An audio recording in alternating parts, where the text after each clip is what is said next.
Greetings, booktubers, and all you other YouTubers out there.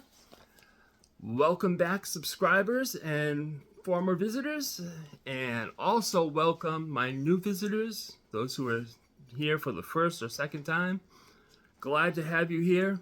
Glad to have the new subscribers that I have. Glad to have the old subscribers that I have. Glad to have you all.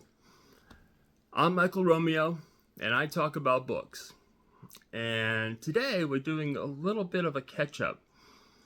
I didn't do a January wrap-up, so now I'm doing a January/February wrap-up. Because I'm doing the Read What You Own challenge, read 100 books before you buy another book, I thought I would just do, every time I read 10 books, I would do a wrap-up of those 10 books. But then I started doing this read 24 banned books in 2024, which is a challenge that MJ set up. And I'll connect to MJ and to her announcement of this little event. And then I ran into, well, some of the books I'm reading as the Read What You Own challenge also counted for the reading the banned books. And it was getting a little convoluted trying to figure out how to sort it out. So I decided I'm just going to go back to doing a monthly wrap-up, just like everybody else. Just like everybody else on BookTube that does wrap-ups. Because I can identify the books as I go through what challenge they're for, maybe both of them, and other things as well. And we will just, we'll take it from there. So, January and February. I'm not going to spend a whole lot of time on these books because this could end up being a very long video if I did. But most of the books that I have read so far in 2024 have been a 4 or 5-star read on Goodreads. There's only been a couple of 3-star reads, and there have been no DNFs. So, it's been an impressive start to the year. My first book in January was The Andromeda Strain by Michael Crichton. It's a 1969 novel, sci-fi novel, and folks, had I had any idea how good this book was, I wouldn't have waited to read it, because it was riveting. And I say that, but now I have to qualify it with, it's riveting in a geeky sort of way. Because the bacteria that is the Andromeda strain is pretty much the main character of the story, and everybody else is just kind of support material. And a lot of the storytelling is data. And if that rocks your boat, you'll love this book, because it is absolutely unputdownable. I really, it's a page flipper. Following that, I started reading Sons and Lovers by D.H. Lawrence. It's a 1913 novel. Not only is it a Read What You Own challenge book, but it is also a banned book. It was a banned book at one time. Must have been something to do with the early 1900s, because I really saw nothing in the book that was even challengeable, and it doesn't appear to be challenged anymore. So I think that one's, yeah, it was a banned book at one time, but I don't think it is anymore. I don't even think it gets challenged.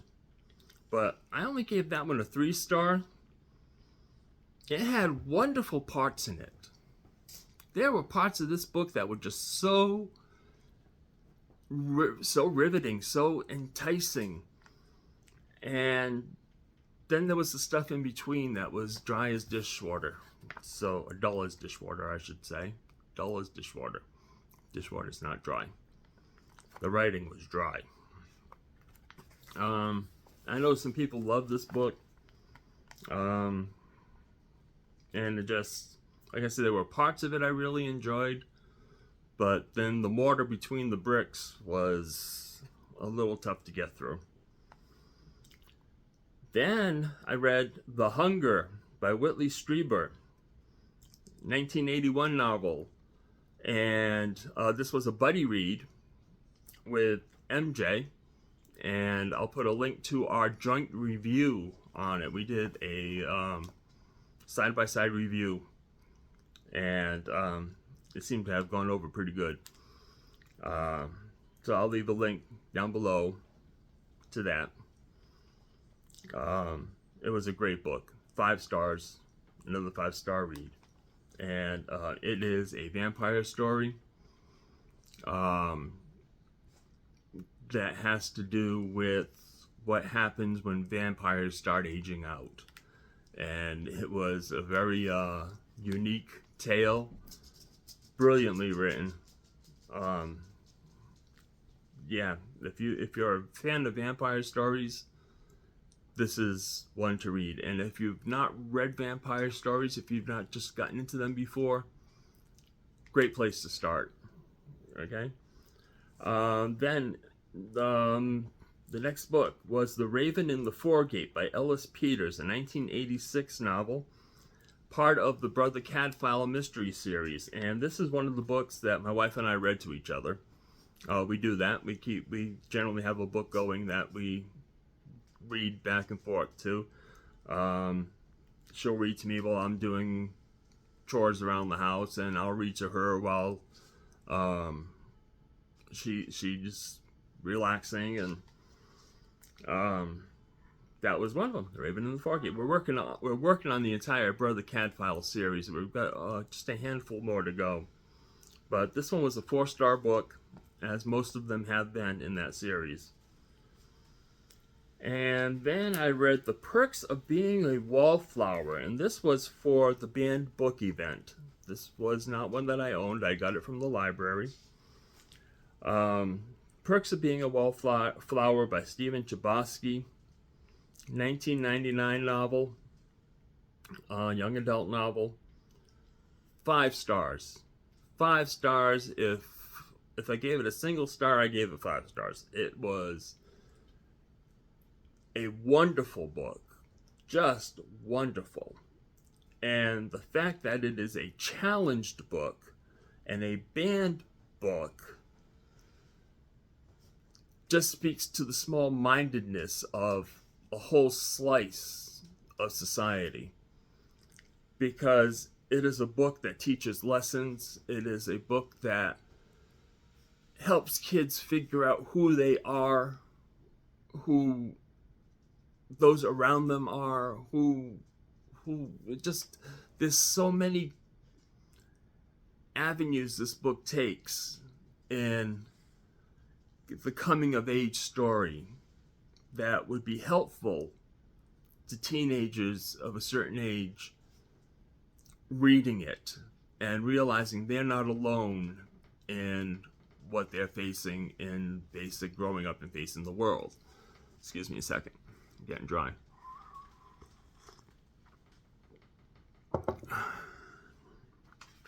Great book. Just an absolute perfect example of why we need to fight the banning and challenging of books that are just willy-nilly. Just somebody says, oh, I don't like this book. I think my child's going to be bothered by it, so we're not going to let anybody read it. Anyway, I could get going on that, but if you go back a couple of videos, you'll see that exactly how I feel about banned books. Then I read, starting in February, The Great Gatsby by F. Scott Fitzgerald. This is a reread for me. Reread, I don't know, 8, 9, 10 times. I love this book. Love it, love it, love it. It also was a banned book, challenged book. It still is to this day for stupid reasons. Did I say it was a 1925 novel? 1925 it was written in, and it's been banned and challenged almost the entire time it's been in print. And it's just silly. It's a brilliant book. It is literature, American literature at its highest. It is a wonderful book. Then I was doing an author spotlight, and I was going to read 3 books by Alan Titchmarsh. I only got around to one of them. Alan Titchmarsh is a British author, and if you go back a couple of videos in my list, you'll see where I did an author spotlight on him with much information about him. But I read his 2016 novel, Mr. Ganty's Grand Tour. This was a book, when I started it, I thought this is going to be a 5-star book if ever there was one. Because it starts off with a bang. And I was thoroughly enjoying the characters, thoroughly enjoying the story. And then Mr. Ganty's Grand Tour leads him to Paris, where the French talk with a lot of Z's. Oh, this is not the way we do things in Paris. And it was like being force-fed an accent. And that is not how good writers write accents. There are many techniques to writing an accent. This was sophomoric. And like I said, it felt like I was being force-fed this phony accent. So I dropped it to 4 stars because the story was still good. And then I continued reading, and about 2/3 of the way, maybe 3/4 of the way through, it was like, can we get to the point already? Because it had several themes that it was following again and again and again. And it's like, how many times are we going to revisit this trope? Because I'm tired of hearing about it. So the book ended up getting dropped to 3 stars. Mostly a good read. Those were the 2 faults. I wouldn't tell anybody to rush out and get it. If it happens to fall into your hands, give it a try. Then we've got another book that my wife and I read to each other. It was A Rare Benedictine, The Advent of Brother Cadfael. Again, the Ellis Peters' Brother Cadfael series. This one came out in 1988. And it was basically 3 novellas about how Brother Cadfael became Brother Cadfael. And then 2 early mysteries that he solves early in his career as a monk. It was not Ellis Peters' best writing. I gave it 3 stars. Read it as a completion to the series. If you're reading the rest of the series, don't bother reading it on its own, because it just doesn't really go anywhere. Then we got back to banned books. I had 3 in a row here that I read or listened to on audio book that I got from the library. And the first one was Aristotle and Dante Discover Secrets of the Universe by Benjamin Allaire Sayens. 2012 book. 4-star rating. Loved it. Just it's a great finding yourself story. Not that, and I don't want to get on the soapbox, but I'm just going to say, not that you're going to find yourself particularly in the characters, but as the characters find themselves, you see paths to find yourself. At least that's how it appears to me at my old age. Again, it's a YA novel, written for people much younger than me, but I can see how at that age I would have just totally absorbed a book like this. Definitely a book worth reading. I also read as a banned book, Flamer by Mike Curato, which is a graphic novel. It was my first graphic novel. I had never read a graphic novel before. Read it in one sitting. Loved it. Really hit a chord with me because growing up in junior high school and high school, I was bully bait. Bullies loved me because I was a nerd. I liked books. I didn't like sports. I wasn't cool. I dressed nerdy. And that's what this book is about. That's what Flamer is about. It's about this poor kid that is bully bait and trying to deal with, I don't think I'm a bad person. Why am I being bullied? I'm not a bad person. And I may be this, I may be that, I may be, but I'm not a bad person. And it really struck a chord in that he's finished junior high school, he's going into freshman year of high school, and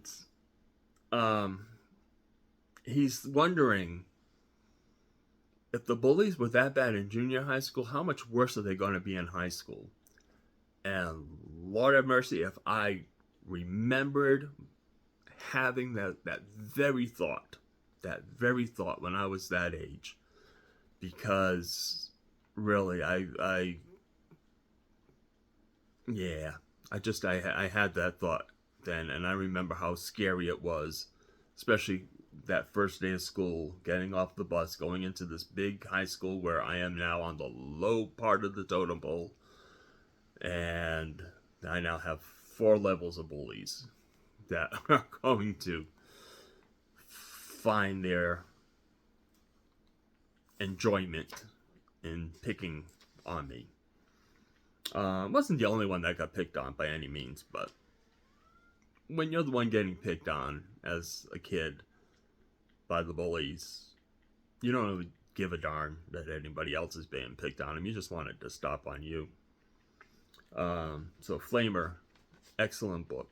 5 star. No, I gave it 4 stars. Why did I give it 4 stars? I wonder why I gave it 4 stars instead of 5. I'm not sure.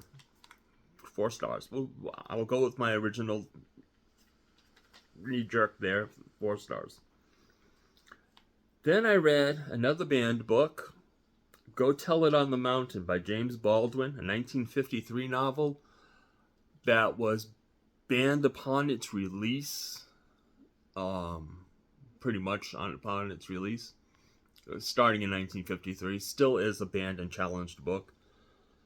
Wonderful story. Oh my goodness. Beautifully told story.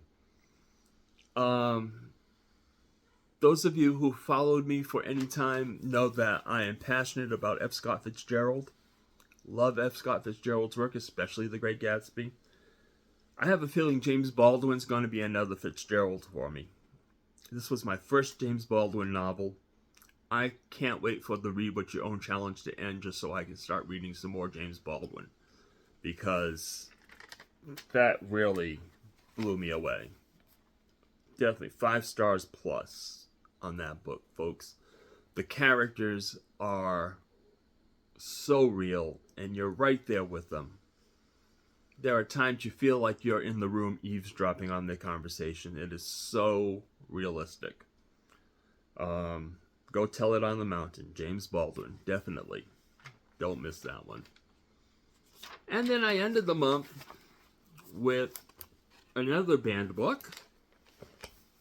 This one by Sherman Alexi, a 2007 book called The Absolutely True Diary of a Part-Time Indian. Read this one in 2 days. Listened to it again in 2 days. Because all of these banned book ones I've done on videotape, on audiobook. And this one was just a delight. There were parts in it that were very touching, very moving. But Sherman Alexi narrates it himself. And he brings a wit, a sarcastic humor to life out of the words that he wrote. Parts of it just have you laughing out loud. And it's another great book with great messages for teenagers. And we've got people telling our teenagers they can't read these books because, it has a couple of derogatory remarks in it. Come on, we're throwing the baby out with the bathwater here, okay? So it has some derogatory remarks, so it has some questionable statements in it. The overall message of the book is empowering. And don't we want our kids reading empowering books? Just my opinion. So that's it. That's January and February. There were also two that I read. The Andromeda Strain, 3, Sons and Lovers, and The Hunger. Any more?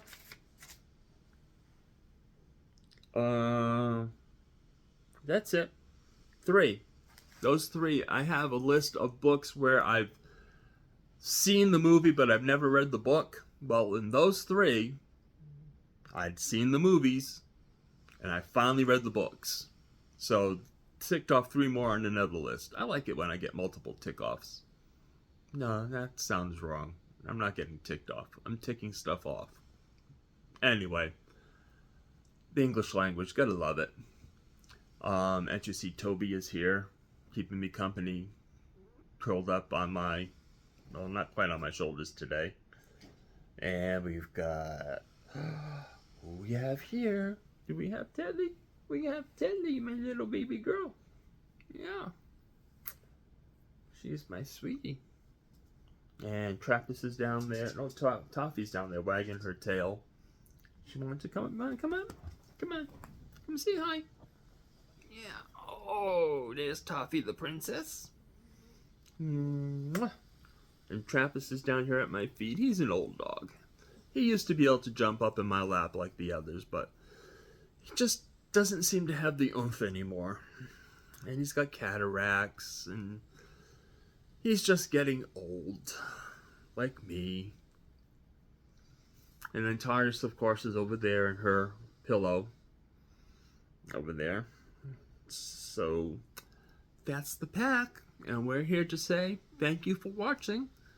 That was the January and February wrap-up. And as I said, I'm going to be going back to doing monthly wrap-ups, which will be shorter. And that's it for now. I've got a couple of other contents. I'm batch filming today. So I'm going to film a couple of more today. They'll go up at different times because I've been missing the opportunities to record stuff, with the result that I'm not posting like I'm supposed to. And I need to get in a rhythm. Batch record for the week and then post the stuff. Right? We'll see if it works. So anyway, we'll see you shortly. Bye.